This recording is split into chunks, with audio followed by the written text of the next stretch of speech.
Thank you for your leadership, team.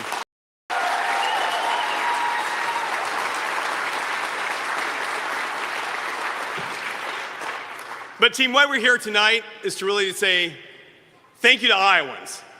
Right now, there are farmers across our state who are in the field. There are men and women working second shift so they can manufacture right here in America. And there are hundreds of thousands of Iowans who are doing everything right, not only to be able to serve their families and be part of our great community, but making sure that American greatness can continue to stay right where it is, here in America. Now, team, when you look around this room, you're going to see on each side not only what we designed here, X-Guard's a perfect example of this, but we build it here, and most important, we deliver the best in the world. And that's what we're fighting for today. We're working to make sure that Washington knows that what's made in places like Iowa, what's grown in places like Iowa, not only feed and fuel the world, they're a reflection of our next generation. And so I'm really thankful today to be able to say thank you to my wonderful wife and our incredible kids. You're growing the next generation of America. God bless you guys.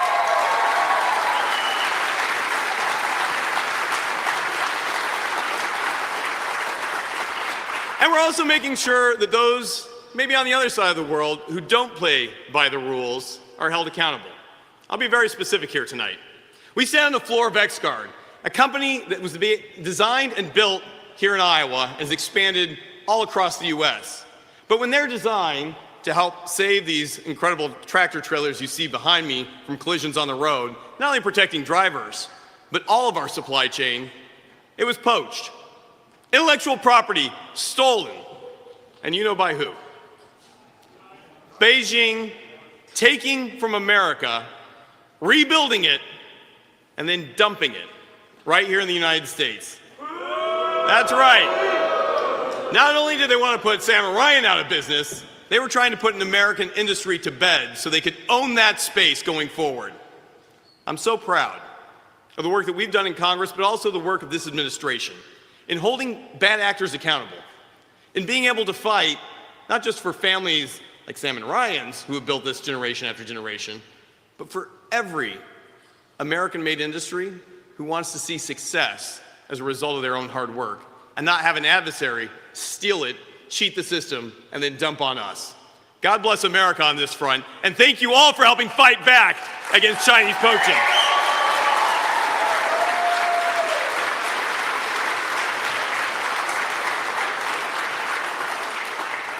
Team, I was privileged to be able to join the Vice President just moments ago on the tarmac here at the 132nd Wing, an area I know very well, being able to serve not only in the U.S. Air Force and our Iowa Air Guard, but as a commander and a colonel.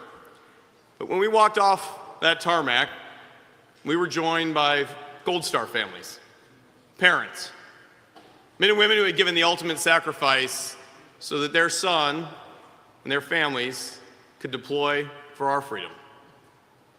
And challengingly, Iowa has lost a disproportionate number of our young service members, both in the Guard and our Reserve Unit.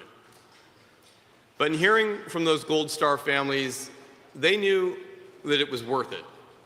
That when we go to bed every night, we're a little bit safer because of what their kids did for us. And so, Iowa, I want to say, we know that we're hurting. We're hurting in the loss. We're hurting in what we're trying to do for our families. And sometimes that pain is acute. It might be the cost of filling up the minivan. It might be the input costs that we're putting on the field. But we know this much is also true. The sacrifice that our men and women standing on the front line today ensure that we have a country that can be energy independent from places like Iran and Russia. A place that can be successful regardless of what happens in the world. And their sacrifice is something we should be fighting for in Washington, D.C. A fight for our farmers, a fight for our families, and a fight for the future of America. Which is why I'm so glad this past week, because of so many of you in this room, I'm looking at you, Team Red Hat, we moved forward a farm bill in a bipartisan fashion, but in a way that certain folks in Washington never wanted to see the light of day. And so when backroom deals in Washington happen, you can know that as hard as our farmers work in the field, we've got a team in Washington working just as hard for them. And I'm Iowa nice, but I don't mind calling out a bad actor on occasion, and I know our delegation doesn't either, which is why not only we got the Farm Bill passed, but we're moving E15 nationwide, year-round, to the floor this coming week.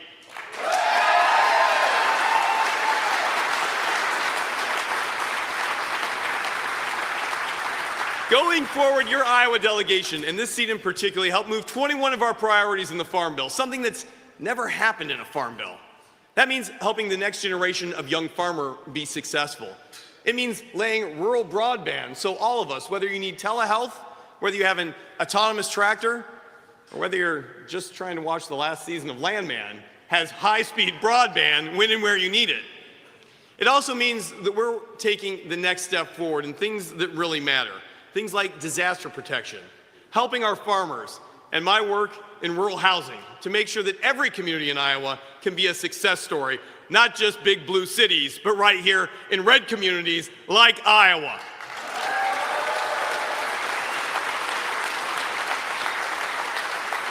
And for our livestock farmers, we have put you first at every step in this bill.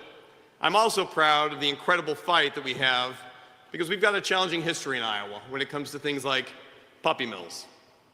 And so for a sheriff from Wayne County, a very good friend, when he came on to a Gingrich farm and saw hundreds of dogs, man's best friend, being treated far worse than any livestock farmer would ever treat their own herd, he called it out and said the USDA must do more. Now you just heard from a great Secretary of Ag, and Brooke Rollins has been a champion on this. We were able to include in this making sure that puppy mills in states like Iowa mirror what the state legislature has already done in ending animal torture. Let's end bad puppy mills in Iowa, and let's make sure good breeders are rewarded the way they should, so each of us takes the best friend home.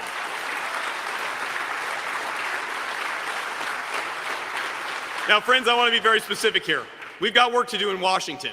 You know this much is true. For all the good work that we're doing, both in the National Defense Authorization Act, the Farm Bill, our Rural Housing Bill, there's far too many bad actors still in Washington, D.C. And I'm going to give you 200 million reasons why we got to keep fighting to clean that place up. Because 200 million is the amount of stock trades that were done by members of Congress just in the last year alone. Now, it was led, of course, as you know, by Nancy Pelosi herself.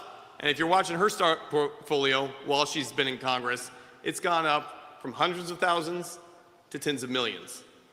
No one should ever send someone to Washington who's more interested in taking care of themselves than taking care of their bosses back home.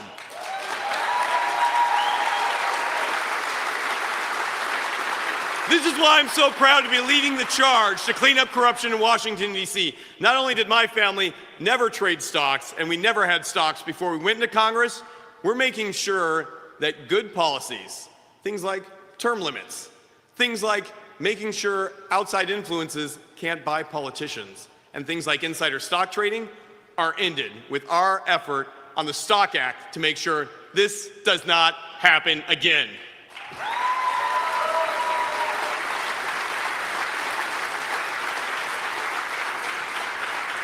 So my friends, like all good ideas, I'm proud to say that my opponent has decided to copy what I was doing so well. Not unlike Kamala Harris when she said no to no tax on tips. But guess what? We found out that no tax on tips is a pretty good thing, haven't we? And Democrats have jumped on. My opponent's done the same. And I'm happy to have her endorsement of our great policies because they're working. But what I don't need is I don't need a lecture from someone who pretends to preach from the pulpit while at the same time doing things like oversee a satanic wedding, or tell Americans that they're too white and too racist, or wag their finger to say, hey, from the bully pulpit, most of Iowa is bigoted. I don't believe that's true. I still believe in the greatness of folks all across the spectrum. And yes, I'm proud to be one of the top 10 most bipartisan members of Congress, but I'm more proud that we get to lead legislation that delivers from Iowa.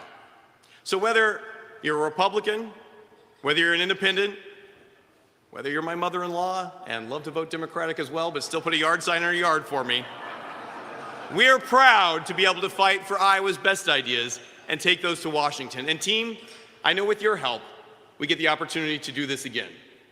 A lot of people are going to tell you this is a bellwether year, that Iowa, third, is the most vulnerable in the country. But I know this much is true. We've taken on harder races. We won in districts that were blue, and we've won them by double digits. And I know in our state, not only with our leadership, with our friends, but with each of you and the good policies we've delivered, Iowans know we're pragmatists, we're hard workers, but we want results. And each of you in this room are going to help us deliver a resounding win this November.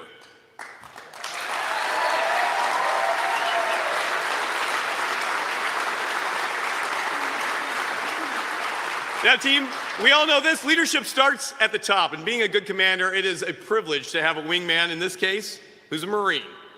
You know JD Vance. You've seen what he's done for our country. You've heard his story. But the compounding reality here is JD is also a dad. He's a great husband. And he's been a fighter not only for families like mine, Kelly and mine, but for all of us. And in Washington, you see that play out in every act that he takes. He understands what it means when Washington overlooks a community, like the community he grew up in. He understands what it means to be a dad who served, but then come home and has another mission, to take care of not only his family and his wife, but the community that gives him the opportunity. And he has the fight to build on the wins that we've championed. Good examples right here in Iowa. So not only is the vice president for Donald Trump and the wingman for the next 2 years, he's a man who's leading the charge to win this midterm. Because with this midterm's victory, we get to continue to deliver on the greatest tax cut in American history. We get to deliver on what Iowa has helped lead. But if we don't have it, the Democrats will take on what they've always said. Hakeem just said it last week before an assassination attempt on the president. He wants regime change. The Democrats are saying we want the largest tax increase on working class Americans. And Democrats across the board are putting places like Iowa not only at second, but at a distant 50th. No state should have to do that. Because what we've worked so hard on, we need to see not just for the next 2 years, but I like to say for the next 10 years. And with that, we have a leader in JD. Here's what JD has done.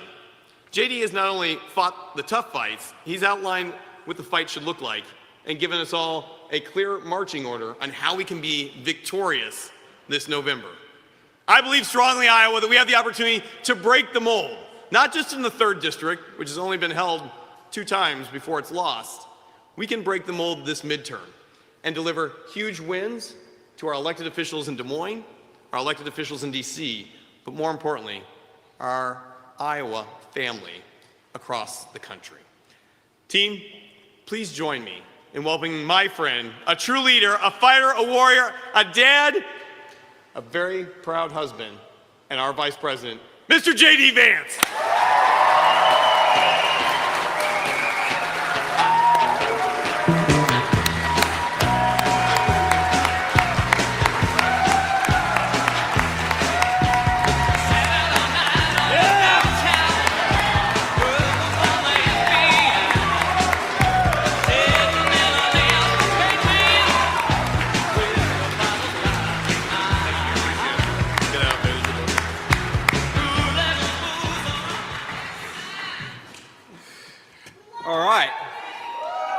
Thank you. We love you too. Thank you all. Please take a seat. We're going to be here. You gave a politician a microphone. We got about 3 hours to go, so I don't want anybody, no heat exhaustion. I want to give, first of all, before we really get started here, I've got a few shout outs here and a few words of gratitude. First of all, I have to say thank you to Congressman Nunn for the kind introduction. That was it's probably the best introduction I think I've ever gotten in my life. But most importantly, for being a good fighter for the people of this district. Because when you send somebody to Congress, you're never, ever going to agree with every single thing that they do, but you deserve to know that when they're in the halls of power, and especially when the cameras are off, they're thinking about you, about your families, and about your future. And a guy that you have serving this district, Congressman Nunn, is one of those guys who does the right thing, not just when the cameras are on, but when the cameras are off too. And remember, when the President of the United States at the State of the Union address asked everybody, please stand if you agree with the statement that America's government ought to be fighting for America's citizens rather than illegal aliens, Congressman Nunn was standing up and fighting for you, and none of the congressional Democrats could raise their hand.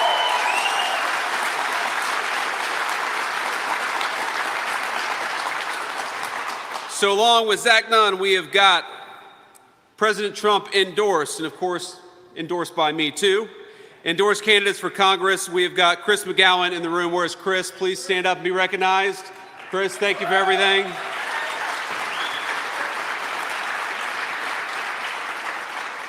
I saw Chris backstage. He said he doesn't really have an opponent. And I said, that must be nice.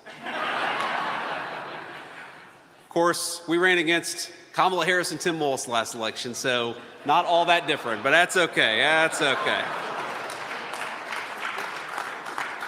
We have got Joe Mitchell in the house. Where is Joe? Please stand up. Joe, thank you.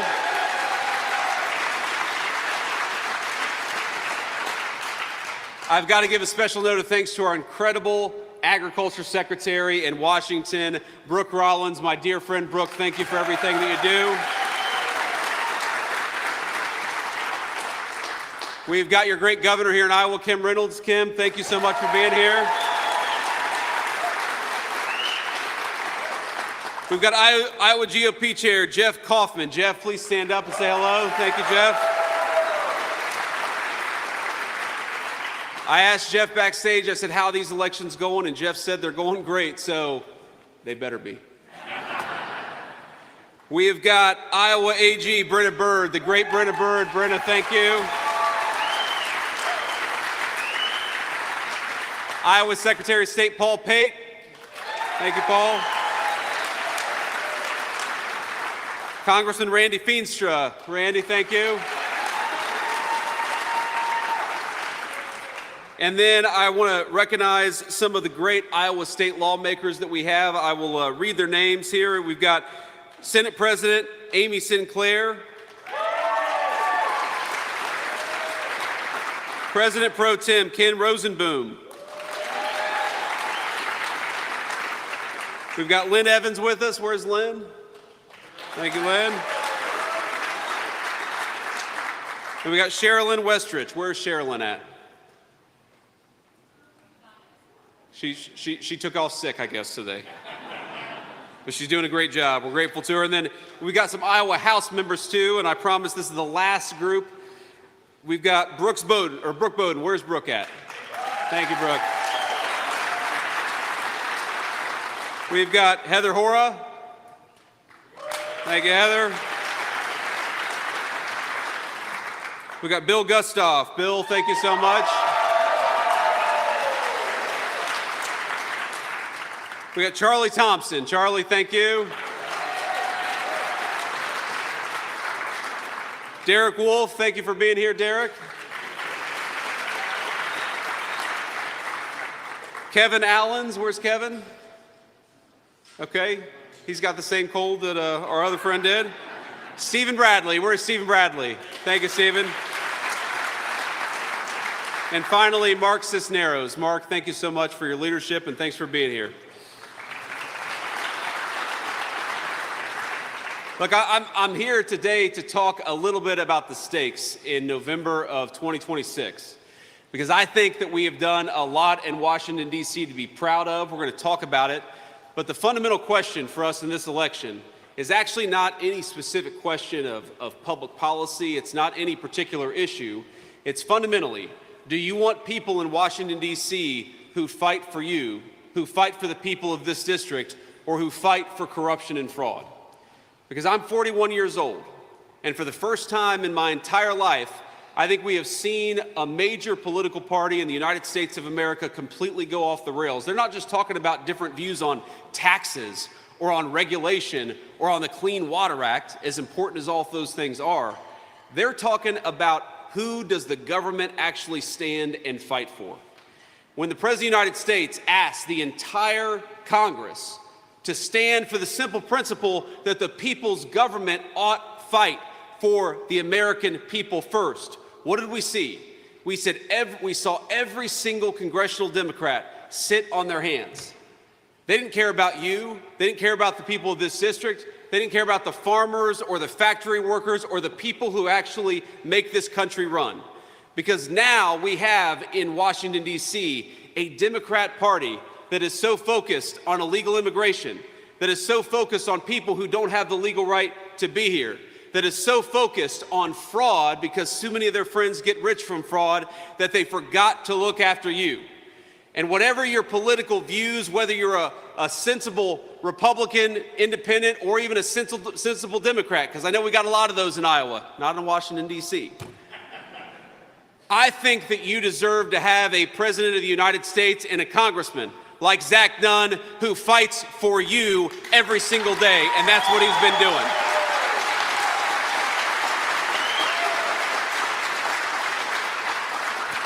Now let me just give you a very concrete example of what fighting for you looks like. This is not abstract, this is not words written on a paper, this is real people's lives, and this is real dollars and cents. A few years ago, I talked to the owners of this factory who told me the great products that they were making. They were paying their workers a good wage. They were building a great business right here in Iowa. You know, this company was started in 2009, the year that I graduated from college. Sorry for anybody, makes me kind of young. But here's the thing, to start a business in 2009 was a tough thing to do. It was the middle of the global financial crisis. You had to take some real risk. And what did this business find? After building a great business, after paying hundreds of people a solid wage, what did this business find? That foreign countries, in particular the People's Republic of China, was dumping goods, undercutting the wages of the workers of this factory, and driving this place out of business. They were using cheap labor, sometimes slave labor, to try to steal jobs from the hardworking people of this district and this factory floor. And for my entire life, we had presidents and politicians of both parties who didn't do a single thing to stop it and said, oh, by the way, absolutely, bring those cheap goods into our country. Bring those things that were built by hands of slaves rather than the hands of our own workers. And of course, we knew that when they drove those factories out of business, then they'd come in and jack up the price right after. So what happened? For 41 years, we all know the story. The factories closed down. My hometown, this is the story of my hometown where I grew up in a community that was proud, where people built things, where new homes were being made. And by the time I graduated from high school, the manufacturers were laying people off. Those big, beautiful factories were shuttering their doors. And we never had a political movement that said, enough is enough, until Donald J. Trump and Zach Nunn came along.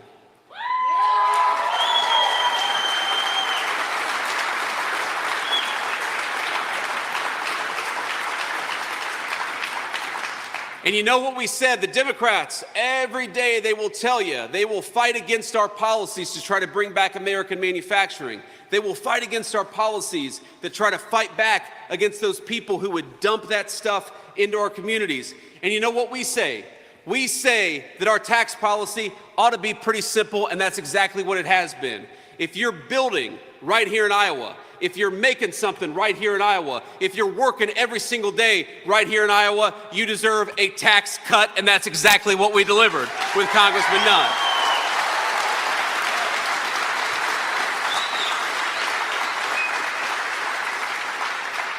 But if you're a foreign country dumping that garbage into our country, if you're trying to undercut the wages of Iowa workers, if you're trying to steal the jobs from Iowa farmers and Iowa manufacturers, you know what you're going to do? You're going to pay a big fat tariff before you bring anything into our country, because we're protecting the jobs of our workers and our people for a change.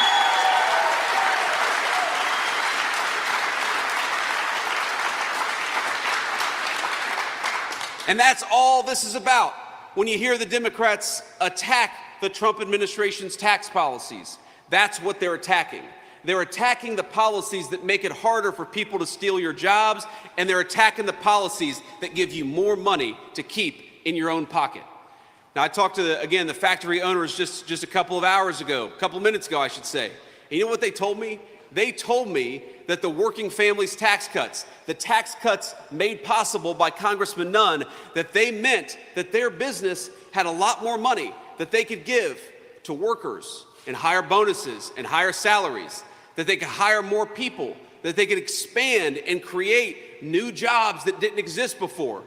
Isn't it nice to have a government that finally is fighting for you instead of fighting against you? And that's what we're trying to have in Washington, D.C.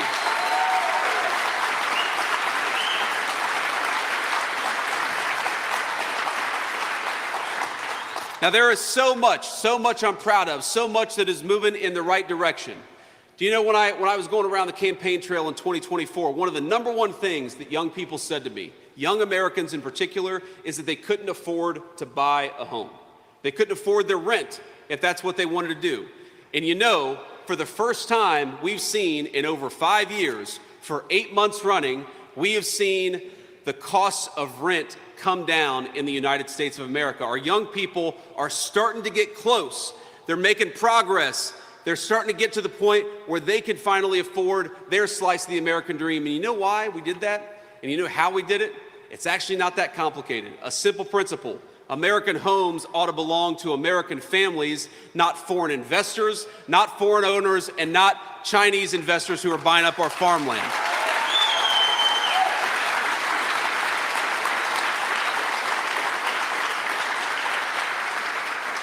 Again, it's not rocket science. It's a simple principle that if you have a government that fights for you, it can make your life easier. It can make it easier for you to start a business or to work at an amazing job. We didn't do anything that was particularly difficult. We did something that was simple and common sense. And I think that's what defines the Republican Party in Washington right now, is it's simply about common sense. You want to lower the cost of homes for American families? Here's a simple thing. Why don't you stop giving 30 million homes to illegal aliens? Why don't you seal the border and make sure those homes go to American families for a change? That's how you lower the cost of housing.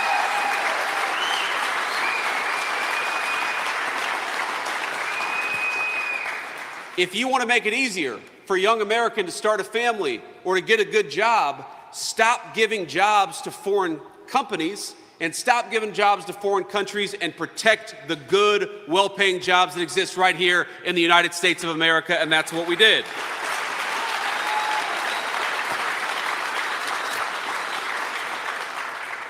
And here's the final thing. When we talk about standing for you, again, whatever your views on a specific policy, there is maybe no more important issue than how about when you pay your taxes to the federal government. We just had tax day just a couple of weeks ago. How about you have a government that actually takes those resources as what they are? Your sweat, your tears, your time away from your family, and protects every single one of those dollars. And that's what we're doing by going after fraud, finally, in the federal government.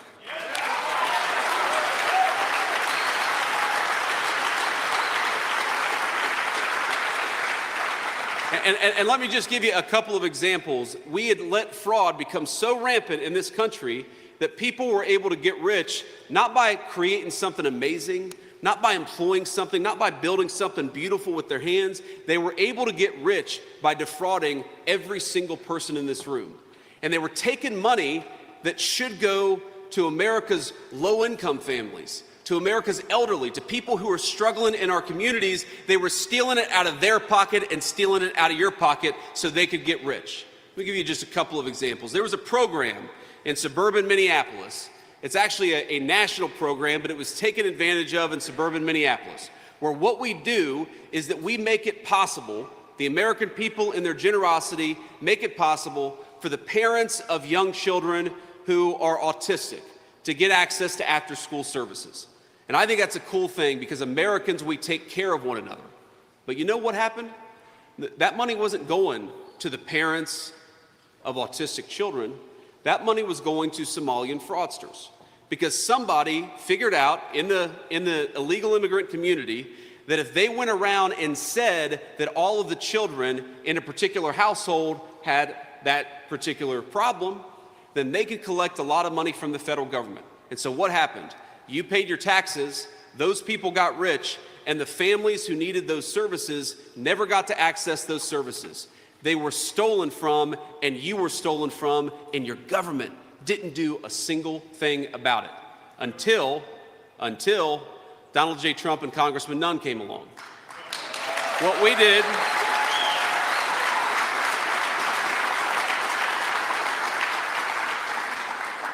did is very simple. We went to the state of Minnesota and said, we want you to audit the people who are getting access to these funds.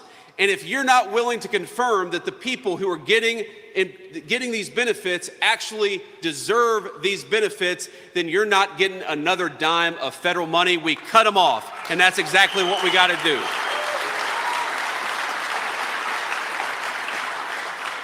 And ladies and gentlemen, people have asked me, I'm the leader of the fraud task force in Washington, and people have asked me, is that a hard job? And I say, well, let me think. Finding fraud in the federal government, it's kind of like fishing in a barrel with dynamite. Every week, I get a report from the task force. We have our weekly meeting, and I am shocked every single day by the things that we find. Just one of the all-stars on our fraud task force is our great Agriculture Secretary, Brooke Rollins. And Brooke has found out that we've got 355,000 people on SNAP benefits receiving double benefits, that we've got 186,000 dead people getting SNAP benefits, 186,000 dead Americans getting food stamps right now. Now, I know the fake news media is going to say that the big headline from this speech is JD Vance proposes that we take away food stamps. That's what they're going to say. I actually think that we should take food stamps away from dead people. I'm guilty of that. I think that's a reasonable thing.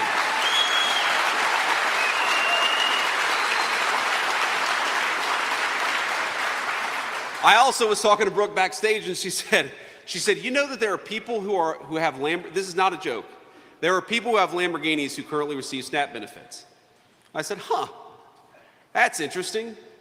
I'm a pretty conservative guy, but I would think that like 95% of the United States of America would agree that if you are wealthy enough to afford a Lamborghini, then you are wealthy enough to not receive SNAP benefits from the American people. Is that common sense?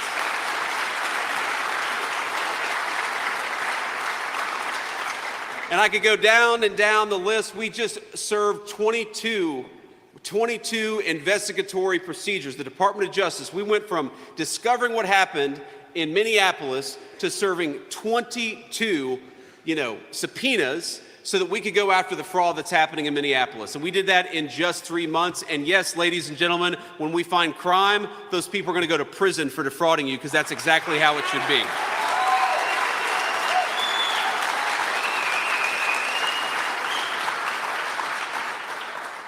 Now, the last thing I want to talk about, my friends, is we know that under the Biden administration, Iowa farmers and farmers all over the United States of America were hit, and they were hit hard.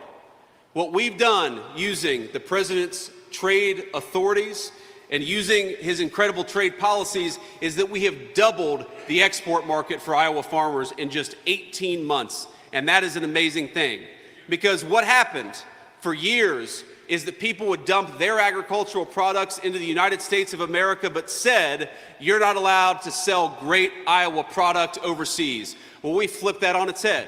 We told all those countries, you're done dumping that crap into the United States of America, and if you don't want to pay a higher tariff rate, you better let Iowa farmers sell into your country, and every single one of them have let Iowa farmers sell into their country. Again, it's amazing what happens when you got a president and a congressman who's fighting for you instead of fighting against you, and that is the record that we've had over the past 18 months.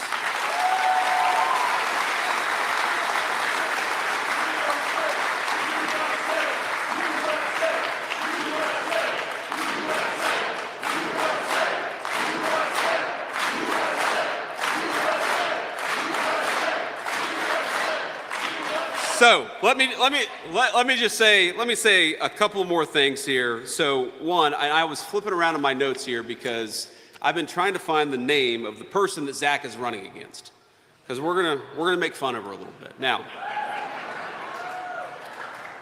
here's the problem. You know, I'm sure. Well, I don't know anything about her. What I do know is her voting record. I know what she has chosen to prioritize, and it's not you, and it's not your families, and it's not this district. Because here's the thing, there are problems and there are challenges. You know, one of the things I'm proudest of is that under the president's leadership, we had American families about $1,300 richer from the day that he took office until today. That's between the working families' tax cuts, that's lowering the cost of rent, that's all that stuff combined. Now that's the good news. Let me give you the bad news. The honest piece of this is that under the Biden administration, the average American family lost about $3,000. So on the one hand, we got a great record to brag on. On the other hand, because of the hole that the Biden administration and the Democrats put us in, we got a lot more work to do, okay? But we recognize that work. We're excited about that work. That's why you sent us to Washington, D.C. That's why you sent Zach to Washington, D.C., was to work on these problems. We know right now that we've got a lot of Iowa farmers that would love to sell more E15 into the market, and we're fighting every day to help them.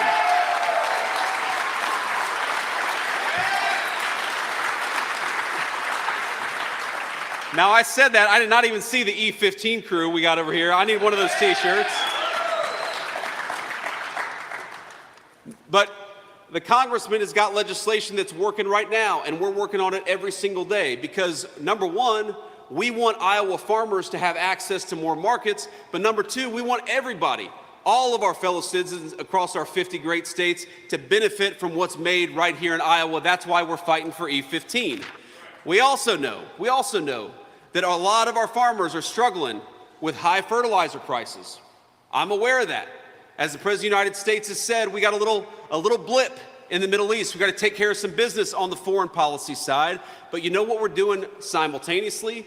We're working with the congressman, and we're finding ways every single day to make sure that you guys and the farmers of this great state get access to the products that they need. We're working on it. We're working on it every single day. Now, when I see Iowa farmers who need to get that E15 to market, what is Zach, you're gonna have to help me out with her name here. I lost my page here. Okay, all right. Okay, there we go. Sarah Trone Garriott, there he is. I'm on the wrong page here. So while Zach is fighting to make sure, for the benefit of Iowa, but frankly for the benefit of the whole country, that we get more E15 into the market all over the United States of America, his opponent voted to push biological males in girls' sports as early as kindergarten. Okay, well, he fought very hard for the working families tax cut to make sure that you got to keep more of your hard-earned money, and why you guys, in fact, are going to have the biggest tax refund season, or starting to have the biggest tax refund season in American history. He was fighting for more money in your pocket. She was voting against banning gender transition surgeries for minors. She was voting against schools giving parental notification if students start changing their pronouns. Now, we all hear that and we all think that's pretty crazy, but recognize that not everybody agrees with us. Here's the thing, even if you don't think that's crazy, why is that the priority of a woman who wants to represent you in Washington, D.C.?